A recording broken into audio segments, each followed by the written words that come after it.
Hello dear बच्चों, welcome back to our channel. I am so happy कि आपका science के पेपर में जो क्वेश्चंस मैंने बताए थे उसमें से एज इट इज़ 30 मार्क्स के लिए तो लगभग आ ही गए चिल्ड्रन। वो सारे क्वेश्चंस मैंने अभी जस्ट क्वेश्चन पेपर देखा है। I am feeling so happy कि वो क्वेश्चंस रिपीट हुए हैं।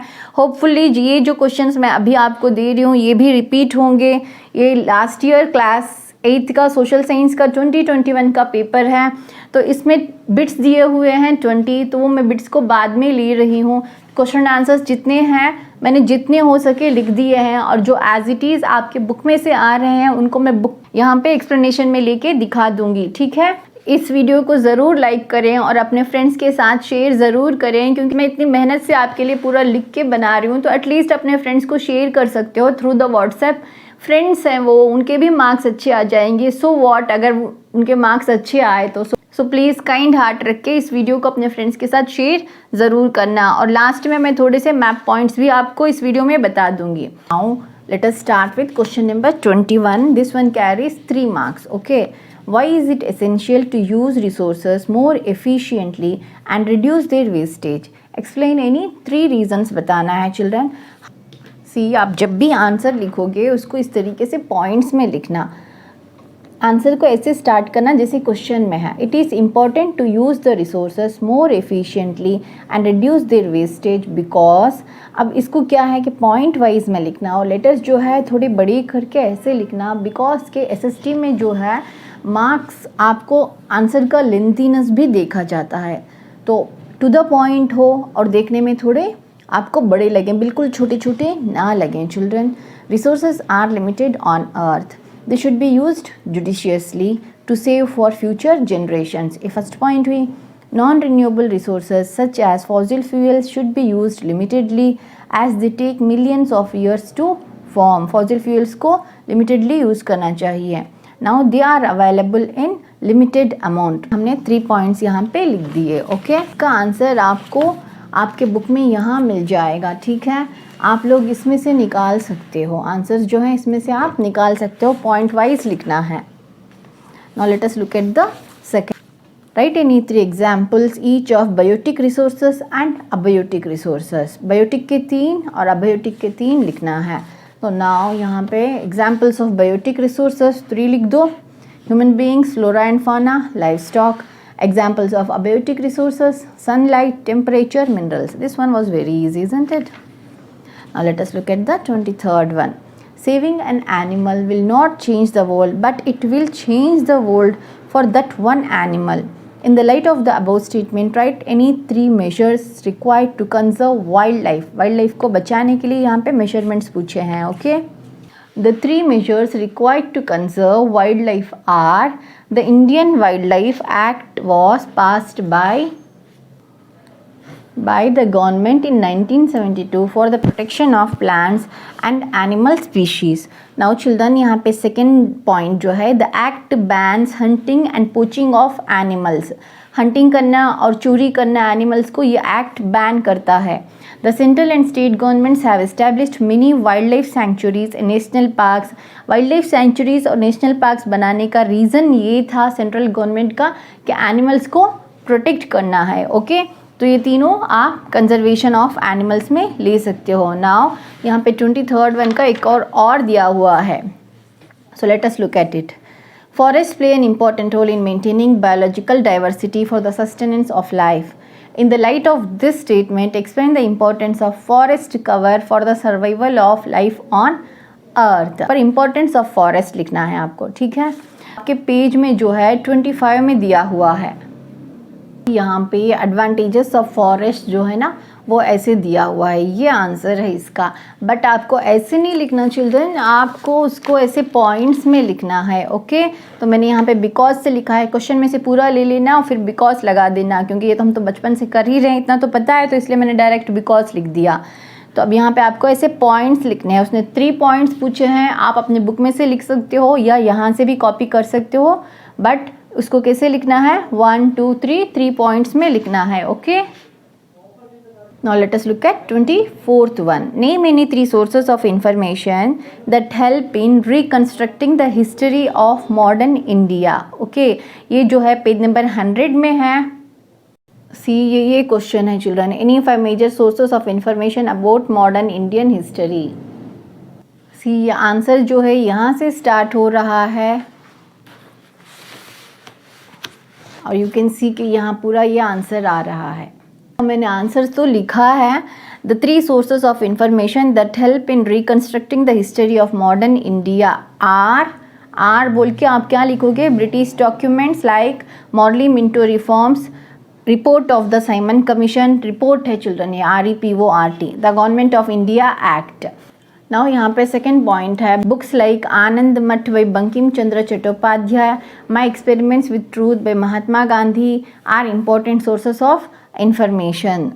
और थर्ड पॉइंट जो है, लेटर्स ले लेना आप, letters and newspapers are important sources of information. Okay, आप अपने बुक में से भी लिख सकते हो children, but write them in points. Okay, यहाँ पे थोड़ा मिस ही हो गया क्योंकि मैंने थर्ड पॉइंट नहीं लिया था तो उसको मैंने अभी लिखा है।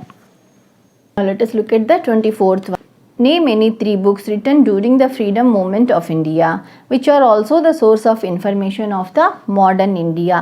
तो आप सेम उसी आंसर में से, जैसे महात्मा गांधी की लिखी हुई my experiments with truth, Anand Math by, आप वही ले सकते हो कि Bankim Chandra Chatterjee, my experiments with truth by Mahatma Gandhi, unhappy India by Lala Lajpat Rai. तो इन बुक्स को आप यहाँ पे लिख सकते हो, ये भी सेम उसी पेज में से दिया हुआ है। तो आप समझ लेना कि वो पेज कितना इंपॉर्टेंट है और इस पेज को आप करके जाना। द पेज नंबर इज 95 96 जो है। Okay, sources of information 95 and then ये 96 जो है ये भी बहुत इंपॉर्टेंट है। Okay, now let us look at 25th one, highlight any 3 major achievements of India in the economic field since independence। Okay, हमें क्या लिखना है, मेजर अचीवमेंट्स किसके, इंडिया के, इकोनॉमिक मीन्स फाइनेंशियली। ओके, कि क्या क्या अचीवमेंट्स हमें हासिल हुए हैं, तो क्वेश्चन में से ले लेना और ऊपर आर लिखना है, यानी कि जैसे 3 major achievements of India in the economic field since independence are, फिर उसके बाद आपको पॉइंट वाइज लिखना है children.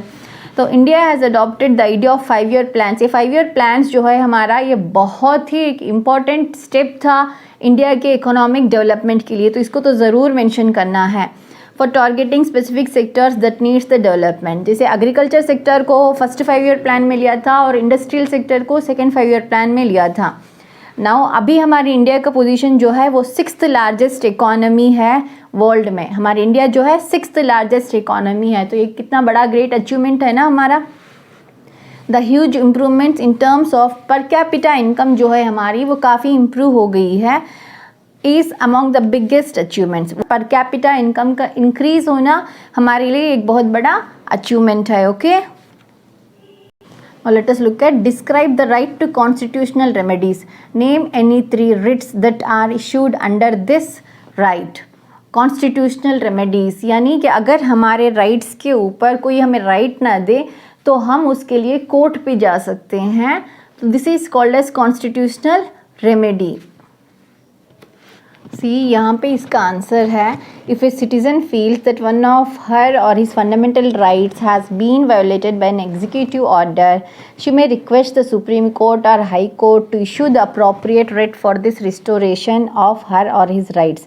The writs are habeas corpus mandamus, यहाँ पे है ना, यहाँ से लेके यहाँ तक आपको पूरा लिखना है चिल्ड्रन, और ये इंपॉर्टेंट है तो इसको पक्का करके जाना आप लोग। ओके, ये आंसर जो है पेज नंबर 198 में से है। ओके, और जो रिट्स हैं 5 रिट्स कौन से हैं और उसकी मीनिंग यहाँ पे दी हुई है, तो एटलीस्ट 2 रिट्स कर लेना चिल्ड्रन। ओके, यहाँ पे देखो, state any 3 differences between the Lok Sabha and Rajya Sabha. यहाँ पे डिफरेंसेस मैंने लिखे हुए हैं, ये लोकसभा है, ये राज्यसभा है। मैक्सिमम स्ट्रेंथ जो है लोकसभा का, सी मैं आंसर को रीड नहीं कर रही हूँ चिल्ड्रन, यहाँ पे दे रही हूँ, ये आप खुद भी लिख सकते हो। डिफरेंसेस जो है यहाँ पे मैं आपको शो कर रही हूँ, आप 3 पॉइंट्स ले लेना। Okay, now let us look at 28th one, highlight the role of supreme court as the protector of fundamental rights and the guardian of our constitution. See this is the answer, ये इसका answer है, page number 234 पे है children. Protector of fundamental rights, देखो ये यहाँ से start होगा। द सुप्रीम कोर्ट में declare a law passed by the legislature null and void if it encroaches upon the fundamental rights of the people. कोई law जो अगर पब्लिक के फंडामेंटल राइट को उसको अगर नुकसान पहुँचा रही है तो वो लॉ को सुप्रीम कोर्ट जो है कि उसको नल यानी वो एक वाइड उसका वैल्यू नहीं है ऐसे डिक्लेयर कर सकती है। नाउ यहाँ पे सुप्रीम कोर्ट हमारी गार्डियन है, गार्डियन ऑफ आवर कॉन्स्टिट्यूशन है। Supreme court is the guardian of our constitution. तो यहाँ पे आप उसके लिए यहाँ पे एक्सप्लेनेशन है। Okay, this is page number 235 है, उसी पेज का नेक्स्ट पेज है। Okay, let us look at the next one. Highlight the significance of Lok Adalat in imparting justice to the common man in India.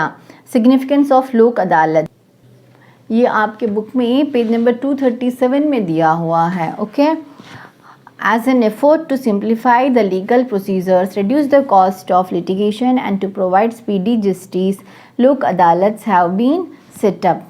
Okay, ये यहाँ first point है। Point wise लिखना है children, आपको अगर marks अच्छे चाहिए तो इसको पॉइंट वाइज लिखना है एसएसटी में हमेशा। नाउ सेकंड पॉइंट आप यहाँ से स्टार्ट करोगे कि it was in 1985 when the लोक अदालत वाज हेल्ड इन दिल्ली। अब आप थर्ड पॉइंट यहाँ आ जाना, द लोक अदालत is normally presided over by a retired जज। अब 3 मार्क्स का है ये, इसलिए मैं 3 ही पॉइंट्स बता रही हूँ। 5 मार्क्स का होगा तो इसमें से आपको 5 पॉइंट्स लिखने पड़ेंगे। ओके, 3 मार्क्स का है इसलिए मैंने सिर्फ 3 पॉइंट्स बताए। See now the next one is mention any 2 natural and human factors each that cause soil erosion. Suggest any 3 methods for soil conservation. See, इसको हम own से भी लिख सकते हैं चिल्ड्रन, बहुत इजी है ये, हम own से अपने आप भी लिख सकते हैं। तो मैंने यहाँ से आपको लिखा तो है factors that cause soil erosion. Soil erosion के रीजंस क्या हैं? तेज़ हवा है और पानी, जैसे बारिश होती है, रेन्स भी सॉइल इरोशन का रीज़न है। जैसे पानी बहता है तो मिट्टी जो है वहाँ से चली जाती है, तो ये रीजंस हैं।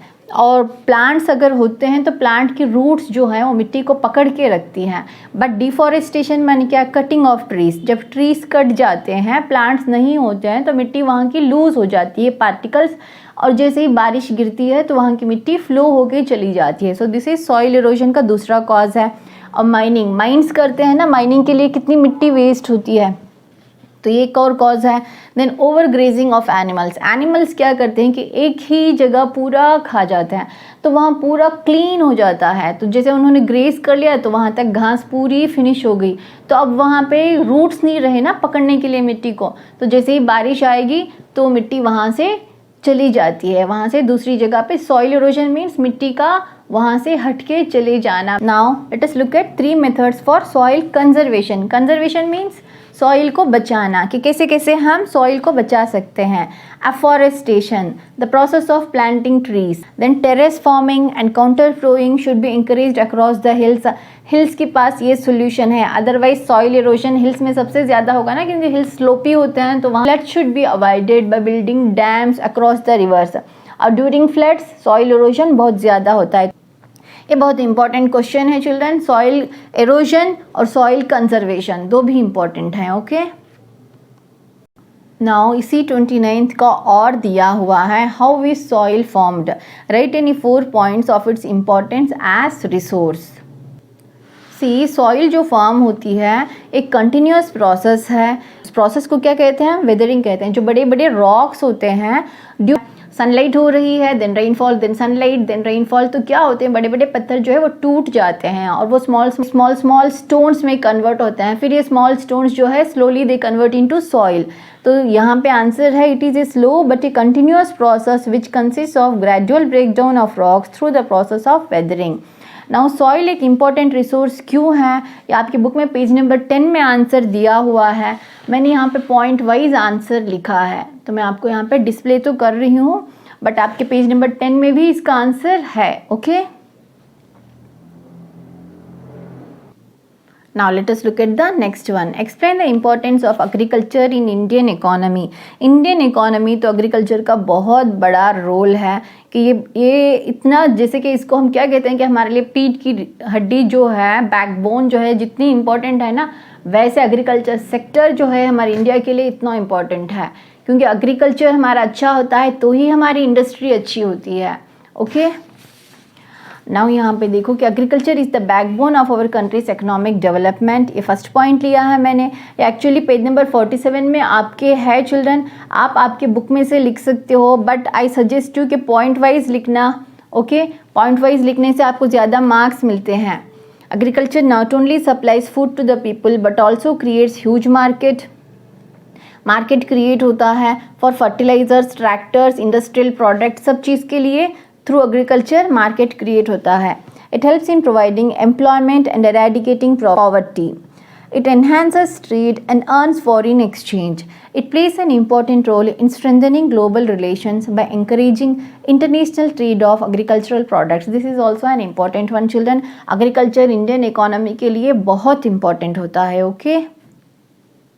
Now let us look at the next one. The uprising of the first war of independence had been planned for many months, yet it failed. Support the statement with relevant arguments. यहाँ पे देखो कि क्या है, question क्या है, एक बार समझना आप वापस।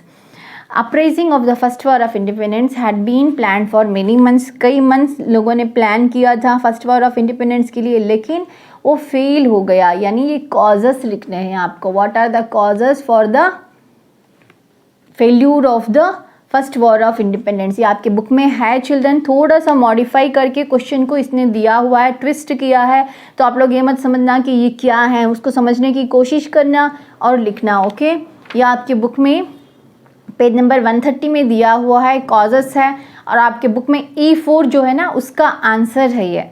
आपके बुक में पीछे क्वेश्चंस जो हैं, यहाँ पे पेज नंबर 130 में जितने कॉजेस हैं, causes for the failure of the revolt, इसमें से आपको 5 पॉइंट्स लिखने हैं। ओके, 5 पॉइंट्स इसमें से आपको लिखने हैं। कॉजेस भी इम्पॉर्टेंट है, इस चैप्टर इम्पॉर्टेंट है, श्योरली ये चैप्टर आएगा आपको। इस चैप्टर में से 5 मार्क्स का क्वेश्चन आपको ज़रूर आएगा। रिवोल्ट के बारे में जो है ना, झांसी लक्ष्मीबाई का, ये चैप्टर बहुत इंपॉर्टेंट है चिल्ड्रन। इसी में से और करके एक और चॉइस दिया हुआ है। The revolt of 1857 proved to be an eye opener. Eye opener माने आंख खोलने वाला for the Britishers that compelled them to take corrective measures to reestablish their authority over India. Support the statement with relevant arguments. तो यहाँ पे जो result है ना, what are the results of 1857 first war of independence के जो result हैं, उसमें से ब्रिटिशर्स ने क्या क्या चेंजेस किए वो लिखना है आपको। यहाँ पे यहाँ पे ये है रिजल्ट्स ऑफ रिवोल्ट है ना, इसमें से आपको लिखने हैं, इसमें से आपको 5 पॉइंट्स लिखने हैं। ये ऑलरेडी आपके बुक में दिया हुआ आंसर है। रिजल्ट्स ऑफ द रिवोल्ट में से आपको इसमें से 5 पॉइंट्स लिखने हैं। Okay, do this chapter very well children. Let us look at 32. Describe any 2 mass movements that contributed to intensify the struggle for freedom in India. 2 mass movements बताना है जो फ्रीडम स्ट्रगल को हमारे कंट्रीब्यूशन दिए थे। Okay, सी आपकी book में page number 162 जो है, पेज नंबर 162, इसमें आपको यहाँ पे जो दिया हुआ है ना, नॉन कोऑपरेशन मूवमेंट स्टार्टिंग में, तो दिस इज मास मूवमेंट था। इट इज़ क्लियरली गिवन, एक मास मूवमेंट था। ओके, तो इसमें से आपको लिखना है। ओके, आप अगर ये 5 मार्क्स के लिए है ना, तो इसमें से आप 3 पॉइंट्स ले लेना। 1, एक तो नॉन कोऑपरेशन मूवमेंट हो गया, this is the first mass movement. Okay, now salt Satyagraha जो है ये सेकंड मास मूवमेंट था। देखो यहाँ पे क्लियरली लिखा हुआ है कि सेकंड मास मूवमेंट था ये। इसी को सिविल डिसोबीडियंस मूवमेंट भी कहते हैं ना, तो ये सेकंड मूवमेंट हो गया। एक सॉल्ट सत्याग्रह वाला और एक नॉन कोऑपरेशन वाला, ये 2 मूवमेंट्स लेने हैं। और ये चैप्टर भी children the most important chapter. Let us look at the next one. India has a federal system with a difference. Do you agree with this statement? Justify your answer with suitable arguments. Federal system क्या होता है? Centre और state दोनों में powers का divide होना, ये federal system होता है। समटाइम्स देखो हमारे सेंटर के पास ज़्यादा पावर्स हैं, जैसे कि प्राइम मिनिस्टर ने, अगर जस्ट एक एग्जांपल ले लो, कोरोना टाइम में क्या हुआ था, पहले सारे रूल्स सेंटर अप्लाई करती थी, स्टेट्स के हाथ में पावर नहीं दिया था कि सारे रूल्स जो है सेंटर कहती थी कि प्राइम मिनिस्टर आते थे और वो बोलते थे कि ये रूल्स हैं कि कल से कर्फ्यू है। अब नेक्स्ट डे से कर्फ्यू है तो कर्फ्यू अप्लाई हो गया, सेंटर का डिसीजन था, स्टेट्स के हाथ में पावर नहीं था। फेडरल सिस्टम माने क्या? सेंटर और स्टेट दोनों के हाथ में पावर होना है। हमारे इंडिया में क्या है कि सेंटर के हाथ में भी पावर है और स्टेट के हाथ में भी पावर है, बट समटाइम्स हमारा सेंटर जो है वो हायर अथॉरिटी में रहता है। ओके, इसी को हम अब आंसर की तरह लिखेंगे। Yes, India has a federal system with a difference because the central government, which is also called the union government, is so powerful that at times it appears that India is not really a federation but a unitary state. Okay, ये इसकी meaning है, मैंने पहले समझा ये children. अगर समझ में आया तो please do give me your valuable likes और अपने फ्रेंड्स के साथ इसको शेयर ज़रूर करें। ओके, यहाँ पे और इसका थोड़ा कंटिन्यूएशन है यहाँ पे। However the constitution of India divides the powers between the centre and the states. हमारे पावर्स जो हैं डिवाइडेड हैं। Some people describe India as a federation with a very strong central government, लेकिन हमारी सेंट्रल गवर्नमेंट जो है वो strong है, उसके पास ज़्यादा पावर्स हैं। Okay, let us look at 34th one. Describe any 5 legislative powers of the president of India. See children, ये पूछा है, सिर्फ लेजिस्लेटिव पावर्स पूछा है, प्रेसिडेंट के लेजिस्लेटिव पावर्स पूछे हैं लास्ट ईयर। तो इस बार है ना एग्जीक्यूटिव पावर्स और फाइनेंशियल पावर्स, इमरजेंसी पावर्स, ये है ना इमरजेंसी पावर्स, ये भी इंपॉर्टेंट है। तो एग्जीक्यूटिव की लास्ट ईयर ये पूछा है, मुझे लगता है कि सेम रिपीट नहीं होगा। तो इमरजेंसी पावर्स जो है ये इंपॉर्टेंट है और जुडिशियल पावर्स, एग्जीक्यूटिव पावर्स ये रिपीट कर लेना आप लोग। Okay, now describe any 5 important powers of the prime minister of India. ये रिपीटेटिव क्वेश्चन है चिल्ड्रन, ये हर साल दे देते हैं इस क्वेश्चन को, ये बहुत टाइम्स दिया हुआ है, तो इसको तो श्योरली करके जाना, रिपीट होने के इसके काफ़ी सारे चांसेस हैं। Functions of the prime minister page number 225 में यहाँ पे है, तो आप यहाँ से इसको लिख लेना, मैं रीड नहीं कर रही हूँ। ओके, ये है and do this thoroughly children, इसको पक्का करके जाना, ये श्योरली आएगा एग्जाम में। नाउ ये मैप वर्क है, ये आपका political map of the world है, ये कुछ दिया था इसने मैप वहाँ पे। तो यहाँ पे हमारे पास तो इसने कहा कि 2 features A and B are marked on the given outline political map of the world. तो कुछ फीचर्स इसने मार्क करके दिए थे स्टूडेंट्स को लास्ट ईयर के, तो वो हमारे पास नहीं है अभी वो मैप। तो आइडेंटिफाई दीज फीचर्स, उस फीचर्स को आइडेंटिफाई करना है with the help of information जो वहाँ पे इन्फॉर्मेशन दी हुई है, and write there correct names on the lines drawn on the map. तो मैप तो वापस बच्चों से ले लिया ना, वो मुझे नहीं दे सकते ना, तो उसके लिए मेरे पास ये नहीं है। इसमें जो मुझे आंसर मिला वो ये है कि region of low rainfall in Africa, तो मैं इसको आपको डिस्प्ले कर रही हूँ। ओके, जो सेकेंड मैप जो है उसके आंसर्स मुझे मिले हैं। नाउ सेकेंड पॉलिटिकल मैप जो है, on the given outline political map of India locate and label the following places. Kanpur, Amritsar को आपको करना था, तो मैंने यहाँ पे मैप पॉइंटिंग में आपको दिखा दिया कि अमृतसर जो जलियांवाला बाग का मैसेकर हुआ था वो यहाँ पे है, and then this is Kanpur. और कुछ सिटीज़ और उसके नेम्स हैं जैसे लखनऊ, तो इन सारे नेम्स मैं आपको डिस्प्ले में दे रही हूँ ऊपर, तो इनको आप श्योरली पक्का करके जाना चिल्ड्रन कि कौन सी पॉइंट कहाँ पे है करके। और काफ़ी सारे स्टूडेंट्स मुझसे पूछते हैं कि मैम 9th का आप वीडियोस डालोगे क्या। This is your grammar book children, 9th standard की ग्रामर बुक है, मैं आपको दिखा रही हूँ। Okay, and this is a beehive है जो आपकी टेक्स्ट बुक है 9th स्टैंडर्ड की, तो इसके वीडियोस मैं श्योरली अपलोड करूँगी। और चिल्ड्रन यहाँ से बिट स्टार्ट होता है। This is the first bit, which one of the following steps is against the sustainable development.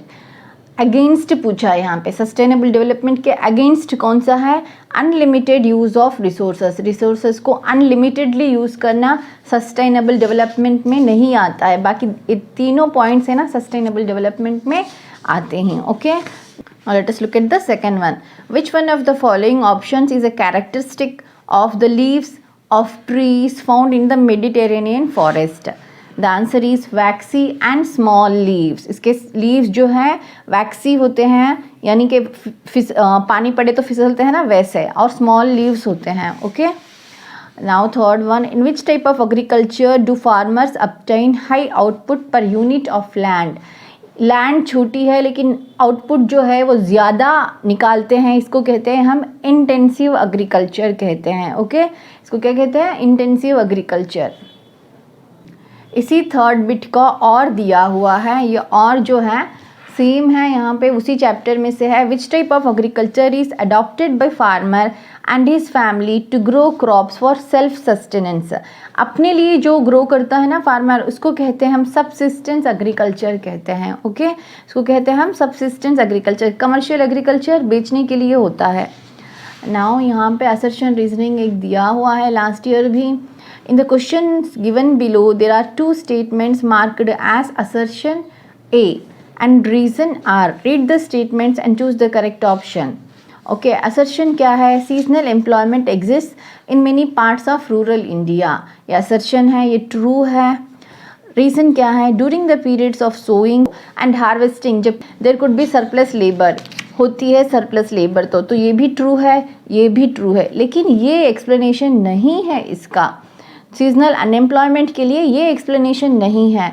तो हम यहाँ पे क्या लिखेंगे? बोथ ये and are true but are is not the correct explanation of A. Okay, now ये bit जो है बहुत इजी है. माई एक्सपेरिमेंट्स विथ ट्रूथ किसने लिखा?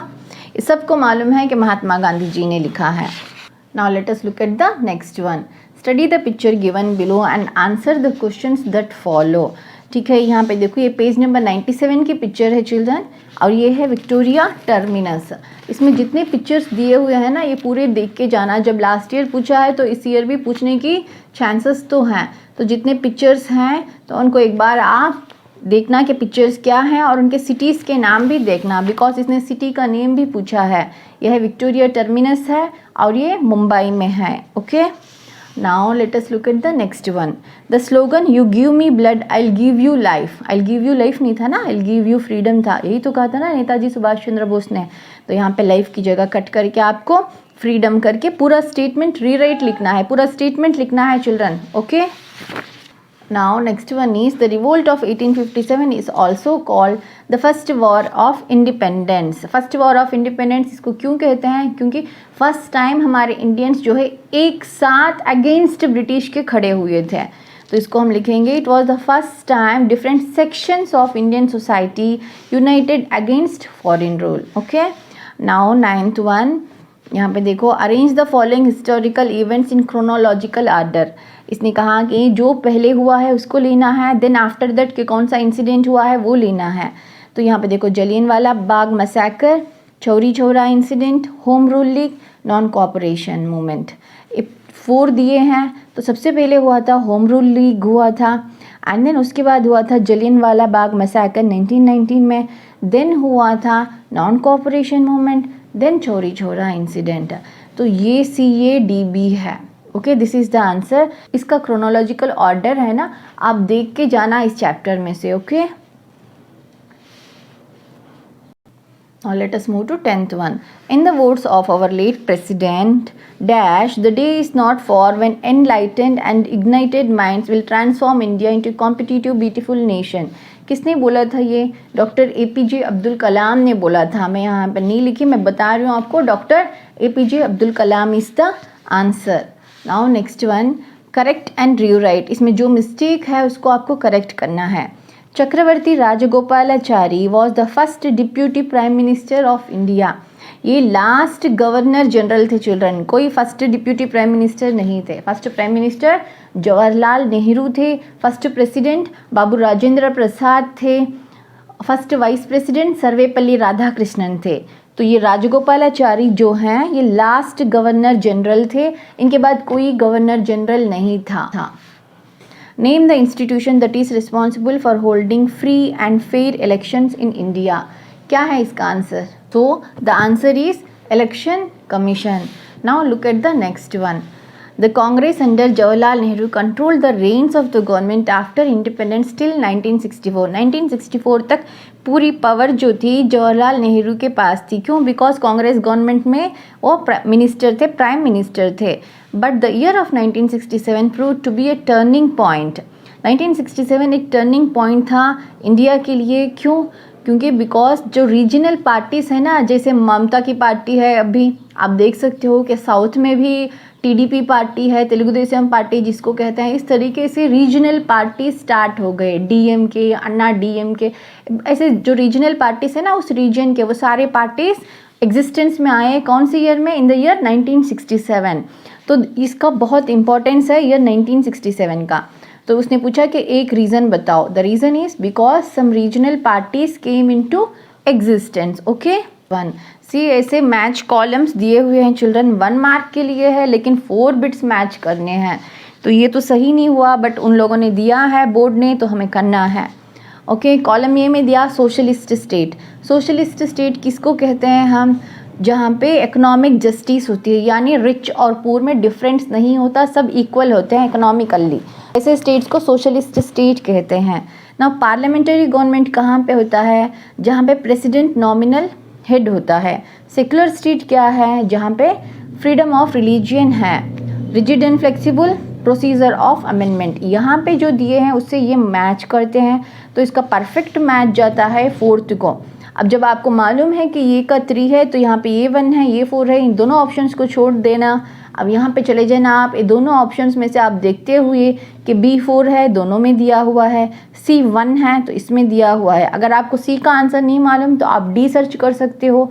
अगर D का आंसर मालूम हो आपको तो देन आप टिक कर देना कि ये है करके। ओके, अगर C D में से एक आंसर भी मालूम है तो हम इनमें से टिक कर सकते हैं आसानी से। Now let us move to next one.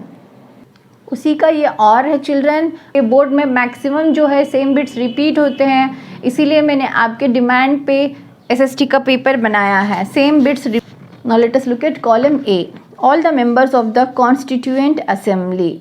तो क्या है इसका आंसर? जो है ए का है, इनडायरेक्टली इलेक्ट होते हैं। जितने कॉन्स्टिट्यूएंट असेंबली के मेंबर्स हैं इनडायरेक्टली इलेक्ट होते हैं। President of the constituent assembly doctor Rajendra Prasad. Who is the chairman of the drafting committee? Chairman थे BR Ambedkar. Members of the constituent assembly, एक मेंबर है जो है सरोजिनी नायडू। इसमें से मैच करना तो इजी है चिल्ड्रन। ओके, तो यहाँ पे से आप देख लेना, तो इसका करेक्ट मैच हो रहा है 3rd वन। ए का है 3, देन B का है 4, C का है 2, D का है 1। ओके, मैं इसके अभी जो हमने फिनिश किया 14th वन का और ऑप्शन था। Now this is 15th one. From the following statements, choose the statement which is correct in relation to the right to freedom of religion. Right to freedom of religion है, तो यहाँ पे options देखो। The followers of majority religion enjoy special status, ऐसा कोई special status नहीं होता है majority religion के लिए। Citizens are not allowed to change their religion, change कर सकते हैं citizens. State has no religion of its own, so this is the correct answer. Educational institutions are free to impart religious instructions. ये सब नहीं है, the right answer is state has no religion of its own, तो उसको क्या कहते हैं हम? Right to freedom of religion. In Indian Parliament, the House of People is known as, House of People को हम क्या कहते हैं? लोक सभा. The Speaker of Lok Sabha is elected by members of Lok Sabha. State any 2 subjects included in the union list. Defense, foreign affairs. C page number 208 में इसका answer है चिल्ड्रन। मैंने आपके बुक में से ही देख के लिखा है इस बिट को। पेज नंबर 208 में इसका आंसर है। Okay, in case the office of president of India falls vacant, who takes over the responsibility to officiate as president? तो ये है vice president of India. Page number 223 आपके बुक में दे रखा है। सी यहाँ पे पेज नंबर 223 में क्लियरली दे रखा है, whenever the office of the president falls vacant due to the death, resignation or impeachment, the vice president takes over as the officiating president. Okay, now let us look at the next one. Who amongst the following presides over a लोक अदालत? A retired judge जो है ये answer है. Okay, now next one. The lowest court in Indian judicial hierarchical order is the court of subordinate civil judge. नहीं, यह है magistrate. क्या है? Court of magistrate. ये पेज नंबर 231 में है. सी यहाँ पर पेज नंबर 231 में दे रखा है hierarchical order is the court of magistrate करके दे रखा है. नाउ जो पेज नंबर 232 में ये है ना, इसको एक बार आप लोग देख के ज़रूर जाना. ओके, नाउ यहाँ पे हमारा पूरा पेपर कंप्लीट हो गया है. तो please do give me your valuable likes. Kindly share this video with your friends. Thanks for being with us.